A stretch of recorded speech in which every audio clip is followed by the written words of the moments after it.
प्रदेश home guard भर्ती परीक्षा का एग्जाम डेट आ चुका है। आपका एग्जाम 25 अप्रैल से प्रस्तावित है। साथियों, हम लोगों ने जीएस के महत्वपूर्ण प्रश्नों का हम लोग प्रैक्टिस सेट कर रहे हैं। इससे पहले हम लोगों ने 8 प्रैक्टिस सेट कर चुके हैं। आज हम लोग 9वां प्रैक्टिस सेट करेंगे और इस प्रैक्टिस सेट में जीएस के महत्वपूर्ण 25 क्वेश्चन होंगे जो कि किसी न किसी कॉम्पिटिटिव एग्जाम में पूछे गए हैं और आगे भी पूछे जाने की भरपूर संभावनाएं हैं।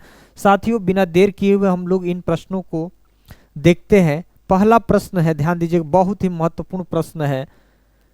पहला प्रश्न है, शिवाजी के छोटे बेटे का नाम बताइए जो मराठा के मतलब तीसरे छत्रपति बने थे। समझ लीजिए। ऑप्शन ए है राजा राम, ऑप्शन बी है संभाजी, ऑप्शन सी है साहू जी, ऑप्शन डी है बाजीराव। बताइए तीसरे छत्रपति कौन बने थे इसमें। पहले तो आपको यह जानकारी होना चाहिए कि प्रथम, द्वितीय और तृतीय कौन छत्रपति रहा, पहले इसकी जानकारी हो जानी चाहिए। उसके बाद देखिए, प्रथम जो छत्रपति का मतलब क्या होते हैं, जो शासक बोलते हैं या सर्वोच्च सम्राट बोलते हैं, उन्हीं को छत्रपति कहा जाता है। ठीक, या राजा आप समझ लीजिए।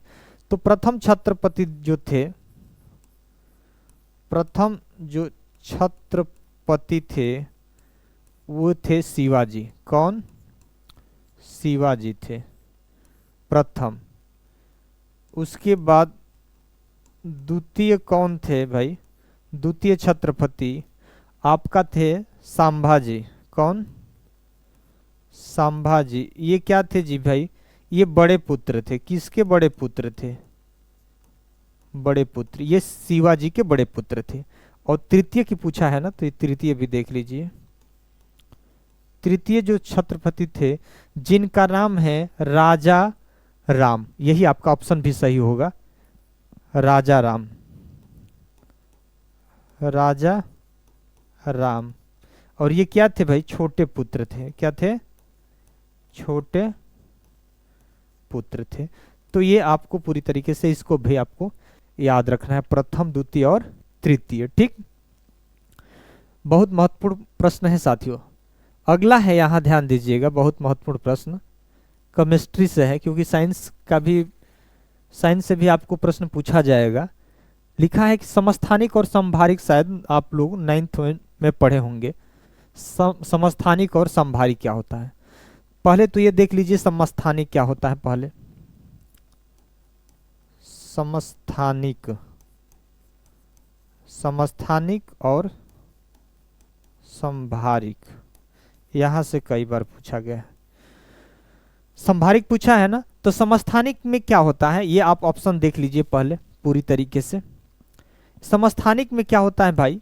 इसमें जो होता है ना, समस्थानिक में आपका परमाणु संख्या क्या होता है? समान होता है। और परमाणु भार क्या होता है? भिन्न भिन्न होता है। और संभारिक में इसका अपोजिट होता है। इसमें क्या होता है भाई? परमाणु भार क्या होता है? समान होता है। परमाणु भार समान होता है और परमाणु क्रमांक क्या होता है? भिन्न भिन्न होता है। सेम यही चीज है। तो हमें संभारिक पूछा है ना, तो संभारिक में देख लीजिए भाई, इसमें क्या होगा? इसमें जो आपका होगा समान भार संख्या, यानी परमाणु भार क्या होगा? समान होगा। और परमाणु संख्या क्या होगा भाई? परमाणु संख्या यह भिन्न भिन्न होगा। इस वजह से आपका ऑप्शन क्या हो जाएगा? Option A. तो आपको समस्थानिक और संभारिक का आपको डिफिनीशन याद होना चाहिए, ध्यान दीजिए। ठीक, अगला है आपका तीसरा नंबर प्रश्न है कि भारतीय संविधान के किस भाग में संघीय कार्यपालिका का प्रावधान है? बताइए, संघीय कार्यपालिका का प्रावधान है। ऑप्शन ए है भाग 5, ऑप्शन बी है भाग 3, ऑप्शन सी है भाग 6, ऑप्शन डी है आपका भाग 4। यानी संघीय कार्यपालिका का प्रावधान है। आपने भाग 1 में क्या है भाई? राज्य और उसके संघ क्षेत्र का जिक्र है। भाग 2 में क्या है? नागरिकता है। भाग 3 में क्या है? आपका फंडामेंटल राइट, मौलिक अधिकार है। भाग 4 में राज्य की नीति निर्देशक तत्व हैं। और भाग 4 क में आपका फंडामेंटल ड्यूटीज है, यानी मौलिक कर्तव्य है। और भाग 5 में आपका संघ की कार्यपालिका है। ऑप्शन भाग 5 कौन है भाई? ऑप्शन ए आपका सही हो जाएगा, याद रखिएगा। हमने जो भी बोला ना उसको भी आपको नोट करते जाना है भाई। ये देखिए, संविधान सभा ने भारत के संविधान को कब अंगीकृत किया गया? इसका मतलब है कि संविधान हमारा बनकर कब तैयार हुआ, पहले तो ये जानेंगे, और कब इसे लागू किया गया पूरी तरीके से। तो संविधान सभा द्वारा संविधान कब अंगीकार किया गया, यानी स्वीकार किया गया, यानी कब बनकर तैयार हुआ? ऑप्शन ए है 26 नवंबर 1947, ऑप्शन बी है 26 जनवरी 1950, ऑप्शन सी है 26 जनवरी 1947, ऑप्शन डी है आपका 26 नवंबर। इसमें कौन सा आंसर सही हो सकता है आपके अकॉर्डिंग? संविधान कब बनकर तैयार हुआ भाई? 26 नवंबर 1949, इसलिए ऑप्शन आपका डी हो जाएगा। इसी को क्या बोलते हैं? संविधान दिवस या विधि दिवस भी मनाया जाता है, 26 आपका नवंबर को मनाया जाता है। संविधान कब लागू हुआ भाई? तो 26 जनवरी 1950 को संविधान हम आपके देश का लागू हुआ। उसके बाद संविधान सभा की पहली बैठक कब होती है? 9 दिसंबर 1946 को, ये भी याद रखेंगे। ठीक, अगला प्रश्न है, लकड़ी में छिद्र करने वाला सीप वर्म क्या है, बताइए। लकड़ी में छिद्र करने वाला सीप वर्म क्या है? ऑप्शन ए है टेरिडो, ऑप्शन बी है क्राइटन, ऑप्शन सी है आपका पेटेला, ऑप्शन डी है यूक्सस। क्या है भाई लकड़ी में छिद्र करने वाला सीप वर्म क्या है? यह तो एक महासागर में पाया जाता है। जो भी सीप जहाज होती हैं, बंदरगाह होता है, जहाज में जो भी लकड़ी होती है, या जो बंदरगाह में जो खंभे होते हैं, उसमें क्या करते हैं? लकड़ियों को नुकसान पहुंचाता है। ठीक, एक कीड़े समान होता है, तो क्या करता है? उसका क्या नाम है? ऑप्शन ए है टेरिडो, याद रखिएगा। क्या है? टेरिडो, ऑप्शन आपका ए। या ये भी महत्वपूर्ण प्रश्न है, देखिए प्रश्न 6 है, 1928 में बारदोली सत्याग्रह का नेतृत्व किसने किया भाई? बारदोली सत्याग्रह का नेतृत्व किसने किया? तो पहले तो आपको बारदोली सत्याग्रह का डेट सन याद रखना है। बारदोली सत्याग्रह कब हुआ? 1928 में। और उसके बाद यहीं पर आपको वल्लभ भाई पटेल को सरदार की उपाधि मिली थी बारदोली सत्याग्रह में। ऑप्शन ए है, तो यहाँ तो आपको मैं ऑप्शन ही बता दिया, कोई दिक्कत नहीं। ऑप्शन ए है महात्मा गांधी, ऑप्शन बी है सरदार वल्लभ भाई पटेल, ऑप्शन सी है सुभाष चंद्र बोस, ऑप्शन डी है जवाहरलाल नेहरू। तो इसमें जो आपका क्या हो जाएगा? नेतृत्व किसने किया भाई? सरदार वल्लभ भाई पटेल, और यहीं पे इन्हें सरदार की उपाधि मिली थी। कई बार प्रश्न पूछा जाता है। 7 नंबर प्रश्न देख लीजिए। प्रश्न है, निम्नलिखित में से किस हिल स्टेशन में सर्दियों में हिमपात नहीं होता? बताइए, सर्दियों में हिमपात नहीं होता, यानी बर्फबारी नहीं होता, बस यही समझना है। ऑप्शन है ऊटी, ऑप्शन बी है नैनीताल, ऑप्शन सी है शिमला, ऑप्शन है डी है आपका श्रीनगर। तो पहले आपको तो भाई लोकेशन से ही आपको पता हो जाना चाहिए, लोकेशन से ही आपको पता हो जाना चाहिए कि भाई कौन कहाँ है। और इस इलाके में, उत्तर वाले जो इलाका में जो भी आपके स्टेट होंगे, तो यहाँ तो हिमपात होगा। दक्षिणी भारत में नहीं होगा, दक्षिणी भारत में नहीं होगा यार, ध्यान दीजिएगा। ऊटी कहाँ है पहले ये बताएंगे। नैनीताल आपका उत्तराखंड में, शिमला हिमाचल प्रदेश में, श्रीनगर जम्मू कश्मीर में, आप देख ही रहे हैं। तो आपका उत्तराखंड यहाँ पे है, उसके बाद आपका शिमला हिमाचल प्रदेश यहाँ पे है, श्रीनगर आप देख रहे हैं जम्मू कश्मीर ऊपरी हिस्सा में है। आपका ऊटी कहाँ है भाई? तमिलनाडु में है। क्या है? तमिलनाडु में है। तो किस स्टेशन पे नहीं होगा भाई हिमपात? तो आपका ऊटी, ऑप्शन ए आपका सही हो जाएगा। भारतीय संविधान का कौन सा भाग उपराष्ट्रपति के निर्वाचन से संबंधित है? भाई संघ की कार्यपालिका का संबंध जिस भाग में होगा, वहीं उपराष्ट्रपति के निर्वाचन का भी प्रावधान होगा। तो ऑप्शन ए है भाग 4, नहीं, राज्य के नीति निर्देशक तत्व हैं। ऑप्शन भाग 3, यहाँ पे फंडामेंटल राइट, मौलिक अधिकार का जिक्र है। ऑप्शन डी है आपका 6ठा, ये राज्य के संघ कार्यपालिका का उल्लेख है, और राज्य की बात नहीं न कर रहा है, संघ की कर रहा है। भारतीय उपराष्ट्रपति है ना, संघ के अंतर्गत ही उपराष्ट्रपति आते हैं। ठीक, तो इसमें आपका भाग 5 हो जाएगा। कौन सही है? ऑप्शन बी भाग 5। व्यापार घाटे क्या है? बहुत महत्वपूर्ण। अगर आप इस प्रश्न का कंसेप्ट पे आधारित है, आप इसको थोड़ी सी अगर दिमाग लगाएंगे तो सही हो जाएगा। घाटा कब होगा? व्यापार में घाटा कब होगा, यही समझना है। ऑप्शन है जब किसी देश के निर्यात और उसके आयात से अधिक हो जाए, यानी किसी भी देश का निर्यात उसके आयात से अधिक हो जाए। यानी हम लोग अपने देश से, आयात निर्यात का मतलब समझ रहे हैं ना, कि मतलब हम लोग अगर दूसरे देश से अपने देश में मंगाएंगे, उसको क्या बोलेंगे? आयात। जब अपने देश का सामान दूसरे देश में भेजेंगे तो उसको क्या बोलेंगे? निर्यात बोलेंगे। तो घाटा कब लगेगा भाई? कि निर्यात हम कम करें, यानी अपने देश के सामान कम भिजवाएं और अधिक मंगाएं, यानी आयात अधिक करें, तब हमें घाटा होगा। तो यहाँ ऑप्शन पकड़िए आप कि निर्यात कम हो और आयात अधिक हो, वही आपका सही होगा। तो जब किसी देश में कोई व्यापार, जब किसी देश में निर्यात और उसके आयात से अधिक हो जाए, निर्यात आयात से अधिक होगा तो घाटा नहीं होगा, ये फायदा होगा। जब किसी देश में कोई व्यापार नहीं होता, इससे कोई मतलब नहीं है। जब किसी देश में आयात उसके निर्यात से क्या हो जाए, अधिक हो जाए, इस वजह से आपका ऑप्शन क्या हो जाएगा, ऑप्शन आपका सी हो जाएगा। ठीक, 10 नंबर प्रश्न है आपका,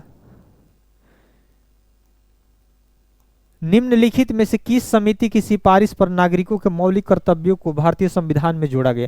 यानी मौलिक कर्तव्य को कब जोड़ा गया भाई, क्या हमारा संविधान जब बनकर तैयार हुआ था, लागू हुआ था देश में 26 जनवरी 1950 को, तो क्या मौलिक कर्तव्य थे, मौलिक कर्तव्य है ना, हाँ मौलिक कर्तव्य थे, नहीं। मूल संविधान में मौलिक कर्तव्यों की संख्या अगर पूछा जाए तो 0 है, तो कब जोड़ा गया भाई, तो 42वें संविधान, ऑप्शन पहले देख लीजिए, सॉरी, ऑप्शन ए है राजा चेलैया समिति, ऑप्शन बी है संथानम समिति, ऑप्शन सी है केलकर समिति, ऑप्शन डी है आपका स्वर्ण सिंह समिति। पहली बात है, तो अभी वर्तमान में मौलिक कर्तव्यों की संख्या कितनी है, वर्तमान में अगर पूछे मौलिक कर्तव्य की संख्या कितनी है, 11 है। मूल संविधान में कितने थे, 0 थे। कब जोड़े गए, तो सरदार स्वर्ण सिंह समिति, कौन है, ऑप्शन डी आपका हो जाएगा सरदार स्वर्ण सिंह समिति की सिफारिश, यानी सरदार स्वर्ण सिंह समिति के सिफारिश पर 42वें संविधान संशोधन 1976 में, क्या जी, 42वें संविधान संशोधन, 42वें संविधान संशोधन 1976 में कितने मौलिक कर्तव्य जोड़े गए, 10 मौलिक कर्तव्य जोड़े गए, 10, लेकिन है तो 11 ना, एक बाद में जोड़ा गया, कब, उसको जोड़ा गया 86वें संविधान संशोधन, कब, 86वें संविधान संशोधन 2002 में जोड़ा गया। 6 से 14 वर्ष के बच्चों को निःशुल्क और अनिवार्य शिक्षा देने की बात की गई थी, तो इसलिए कितना हो गया, 11 हो गया। राजा चेलैया की समिति का सिर्फ किससे संबंध है, कई बार पूछा जाता है, तो टैक्स यानी कर से संबंध है। संस्थानम समिति क्या है, भ्रष्टाचार रोकथाम से संबंधित है। और केलकर समिति ये आधुनिक कर प्रणाली या जीएसटी से इनका भी संबंध है। ठीक, सरदार स्वर्ण सिंह समिति आपके मौलिक कर्तव्य से भी संबंध है, तो इसको याद आप रखेंगे पूरी तरीके से। आप देखिए यहाँ पे 11 नंबर क्वेश्चन है, निम्नलिखित में से किस संशोधन अधिनियम ने राज्य के नीति निर्देशक तत्व में 4 नए विषय अनुच्छेद 39 से 43A और 48A को जोड़ा गया। ये 4 आपके महत्वपूर्ण आर्टिकल है, आपको इसको कम से कम याद आना चाहिए। कौन सा है भाई इसमें, ऑप्शन ए है 41वां संविधान संशोधन 1976, ऑप्शन बी है 42वां संविधान संशोधन अधिनियम 1976, ऑप्शन सी है 39वां संविधान संशोधन अधिनियम 1975, ऑप्शन डी है 40वां संविधान संशोधन अधिनियम 1976। तो ये जो भी जोड़े गए हैं 39 से 43 से और 48 से, ये किस संविधान संशोधन द्वारा जोड़े गए हैं, तो ये आपका बी 42वें संविधान संशोधन 1976 में ये है केवल। 39 क्या है भाई, ये समान कार्य के लिए समान वेतन, आजीविका और इसमें क्या होगा, शोषण का निषेध की बात की गई है 39 में। उसके बाद 39A में क्या कहा गया है भाई, इसमें कहा गया है कि भाई जो समान न्याय और निःशुल्क विधिक सहायता की बात की गई है, कई बार ये पूछा जाता है, समान न्याय और निःशुल्क विधिक सहायता की बात की गई है कि जो कमजोर तबका है, जो अपनी वकील का फीस वहन नहीं कर पाता है, तो उसके लिए गवर्नमेंट क्या करती है, उसको वकील मुहैया कराती है ताकि उसको भी न्याय मिल सके। 43 से क्या करता है कि जो भी कारखाने वगैरह है उसमें श्रमिकों की भागीदारी की बात करता है, उद्योग प्रबंधन में श्रमिकों की भागीदारी की बात करता है। और 48 में पर्यावरण संरक्षण की बात करता है। तो ये 4-5 महत्वपूर्ण प्रश्न है। सामान्य जो आर्टिकल है उससे प्रश्न नहीं पूछा जाता है, जो बाद में लेटेस्ट में जोड़े जाते हैं ना, उनसे प्रश्न आपका बन जाता है। आप यहाँ देखिए, आप 12 नंबर, निम्नलिखित में से कौन सा युग्म सही सुमेलित है, सही सुमेलित है ना, सुमेलित, सही सुमेलित पूछा है। अनुच्छेद 17 अब बताएंगे, अनुच्छेद 17 उपाधियों का अंत है, जिक्र है कि नहीं। अनुच्छेद 14 अस्पृश्यता का उन्मूलन का जिक्र है कि नहीं। अनुच्छेद 15 शोषण के विरुद्ध अधिकार का जिक्र है कि नहीं। अनुच्छेद 19 वाक स्वतंत्रता संबंधी विशिष्ट अधिकारों का संरक्षण की बात करता है। इसमें आपका जो कौन सही हो जाएगा, ऑप्शन आपका सही पूछा है ना, तो ऑप्शन डी हो जाएगा। 19 अनुच्छेद 19 में वाक स्वतंत्रता की बात की गई, विचार अभिव्यक्ति की बात की गई है। तो अनुच्छेद 17 में क्या किया गया है भाई, अस्पृश्यता की अंत की बात की गई है। ये उपाधियों का अंत किस में है भाई, 18 में है। अस्पृश्यता का इसमें क्या है भाई, 17। अनुच्छेद 14 क्या कहता है भाई, विधि के समक्ष समानता की बात करता है, कानून के सामने सब लोग बराबर है। ये 15 क्या होता है कि भाई धर्म, जाति, लिंग, वंश के आधार पर किसी के साथ भेदभाव नहीं किया जाएगा। ठीक, तो यही है, सही पूछा है तो ये है। बाकी ये चारों पांचों महत्वपूर्ण है, जिसका मैंने आर्टिकल बताया है कि किस आर्टिकल में क्या चीजें हैं। 13 नंबर प्रश्न है, भारत के निम्नलिखित राष्ट्रपतियों में से कौन योजना आयोग के उपाध्यक्ष भी रहे हैं। योजना आयोग के कौन राष्ट्रपति रहे जो उपाध्यक्ष भी रहे। तो पहले तो यह ध्यान दीजिएगा कि योजना आयोग की स्थापना कब होती है, 15 मार्च 1950। तो योजना आयोग अब क्या हो गया है भाई, 2014 से यह क्या हो गया है, खत्म हो गया है। और इसके जगह पर क्या आ गया है भाई, नीति आयोग। क्या आ गया है, नीति आयोग। नीति आयोग आ गया है। इसकी स्थापना कब होती है, 1 जनवरी 2015 को होती है। नीति आयोग का अध्यक्ष कौन है भाई, जो भी वर्तमान प्रधानमंत्री होते हैं वही होते हैं। प्रथम भी पूछे तो प्रधानमंत्री नरेंद्र मोदी आए तो योजना आयोग को क्या किया गया, खत्म कर दिया गया। तो योजना आयोग के अंतिम अध्यक्ष भी रहे और नीति आयोग के प्रथम अध्यक्ष भी रहे। तो जो भी पदेन होता है, जो भी मतलब वर्तमान प्रधानमंत्री होता है वही इसका अध्यक्ष भी होता है। तो उपाध्यक्ष भी रहे। तो इसमें ऑप्शन ए है बीबी गिरी, ऑप्शन बी है KR नारायणन, ऑप्शन सी है रामास्वामी वेंकटरमण, ऑप्शन डी है प्रणब मुखर्जी। तो राष्ट्रपति कौन रहे जो योजना आयोग के उपाध्यक्ष रहे, ऑप्शन डी है आपका प्रणब मुखर्जी। अगला प्रश्न है आपका, भारतीय संविधान का कौन सा भाग उपराष्ट्रपति के निर्वाचन से संबंधित है। तो इसमें हम लोगों ने देख लिया है भाग क्या है, 5, ऑप्शन बी आपका सही है। 15 नंबर प्रश्न है, निम्नलिखित में से कौन सा तत्व आवर्त सारणी में एक ही समूह में आते हैं। ऑप्शन ए है आपका, इसमें आप देख लीजिए, इसमें आपका हो जाएगा ऑप्शन बी हो जाएगा। इसको हाइड्रोजन, लिथियम, सोडियम और पोटेशियम ये आपका हो जाएगा। ये आवर्त सारणी के एक ही समूह में ये शामिल है। ठीक, ये आपका सांकेतिक रूप है, इन सारी चीजों को याद रखिएगा। लिथियम, मैग्नीशियम, कैल्शियम, आर्गन, नियान, जो ऑप्शन है। अगला प्रश्न देखिए, निम्नलिखित में से किस विटामिन को नियासिन के नाम से जाना जाता है। ऑप्शन ए है विटामिन B3, ऑप्शन बी है विटामिन B1, ऑप्शन आपका सी है विटामिन B2, ऑप्शन डी है विटामिन B4। इसमें नियासिन किस विटामिन को कहा जाता है, बस आपको यही बताना है। इसमें आपका हो जाएगा ऑप्शन ए, विटामिन B3 को नियासिन कहा जाता है, नियासिन के नाम से जाना जाता है या कहा जाता है। श्वेत प्रकाश कितने रंगों से मिलकर बना होता है। तो आप लोग हाई स्कूल 9th में पढ़े होंगे, बैनी या पिनाला बोलते हैं या बिबग्योर बोलते हैं। तो इसमें कितने रंग होते हैं, टोटल 7 होते हैं। सॉरी, डायरेक्ट हम ऑप्शन लगा दिए, कोई बात नहीं, आपको याद होना चाहिए, 7 रंग होते हैं। ठीक,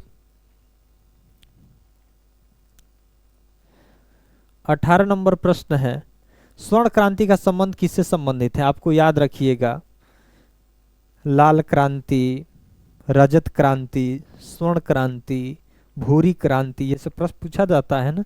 तो स्वर्ण पूछा है ना, तो ऑप्शन ए है बागवानी और शहद, ऑप्शन बी है बहुमूल्य खनिज, ऑप्शन सी है दालें, ऑप्शन डी है जूट। तो स्वर्ण क्रांति का संबंध आपका बागवानी और शहद से है।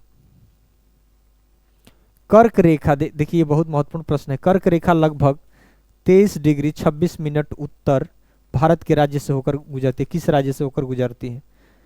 अब ऑप्शन है पंजाब, ऑप्शन बी है महाराष्ट्र, ऑप्शन सी है छत्तीसगढ़, ऑप्शन डी है केरल। तो अब आपको याद रखना, 23.5 डिग्री नहीं पूछा है, 23.5 डिग्री नहीं पूछा है। पहले तो ये देख लीजिए, भारत के बीचों बीच से एकमात्र रेखा गुजरती है जिसका क्या नाम है भाई, कर्क रेखा। एक ही रेखा गुजरती है, कर्क रेखा। ये कितने राज्यों से होकर गुजरती है भाई, ये 8 राज्यों से। इसका संकेत अगर आपको जानना है तो मित्र पर गमछा झार, ये ट्रिक आप याद रखेंगे। यानी भारत के बीचों बीच से एकमात्र रेखा गुजरती है जिसका नाम क्या है, कर्क रेखा है। और कितने राज्यों से होकर गुजरती है, 8 राज्यों से। कौन कौन, मित्र पर गमछा झार, मी से मिजोरम, त्र से त्रिपुरा, प से, अब पंजाब की पश्चिम बंगाल, ये याद रखना है, तो प से पश्चिम बंगाल याद हो करना याद, पश्चिम बंगाल, पंजाब नहीं। र से राजस्थान, ग से गुजरात, म से मध्य प्रदेश, छ से छत्तीसगढ़, और उसके बाद आपका झा से झारखंड। तो वही है, थोड़ा सा पास ही में ना, 23.5 डिग्री से थोड़ा सा कम है, तो वही राज्य होगा आपका छत्तीसगढ़। ऑप्शन सी हो जाएगा छत्तीसगढ़। ठीक, ये थोड़ा सा आपका 23.5 डिग्री न देकर उससे कम दिया है कि ताकि आप कंफ्यूज हो जाए। ये बहुत महत्वपूर्ण प्रश्न है, ध्यान रखिए। द्वाब भारत के किस भौतिक भाग में पाए जाते हैं, द्वाब, द्वाब होता क्या है, पहले तो ये आपको समझना है। द्वाब क्या होता है भाई, द्वाब यानी दो नदियों के बीच का भूमि, दो नदियों के बीच के भूमि को क्या बोलते हैं, द्वाब बोलते हैं। और द्वाब, ऑप्शन ए है तटीय मैदान वाला इलाका, बी है प्रायद्वीपीय पठार, ऑप्शन सी है हिमालय पर्वत, ऑप्शन डी है उत्तरी मैदान। द्वाब वाला इलाका अधिकतर पाए जाते हैं किस क्षेत्र में, तो ये है उत्तरी मैदान में। उत्तरी मैदान में द्वाब में जैसे गंगा और यमुना का द्वाब सबसे बड़ा द्वाब है जी। ये इसके जो बीच की भूमि है बहुत बड़ी उपजाऊ भूमि है, तो ये गंगा और यमुना के तो उत्तरी मैदान में पाया जाता है, ये याद रखिएगा। गंडक नदी किस नदी की सहायक नदी है, बताइए। गंडक नदी किस नदी की सहायक नदी है, ऑप्शन ए है कावेरी नदी, ऑप्शन बी है ब्रह्मपुत्र नदी, ऑप्शन सी है यमुना नदी, ऑप्शन डी है आपका क्या है, गंगा नदी। तो गंडक नदी जो है सहायक नदी है आपका गंगा नदी। सहायक मतलब, सहायक नदी का मतलब जो मेन नदी से क्या होती है, मिल जाती हैं, जो वही क्या होती है आपकी सहायक नदी होती है। तो ये गंडक नदी है। ये इसको नेपाल में क्या बोला जाता है भाई, नेपाल में इसको नारायणी नदी बोला जाता है। क्या बोला जाता है, नारायणी नदी बोला जाता है, याद रखिएगा।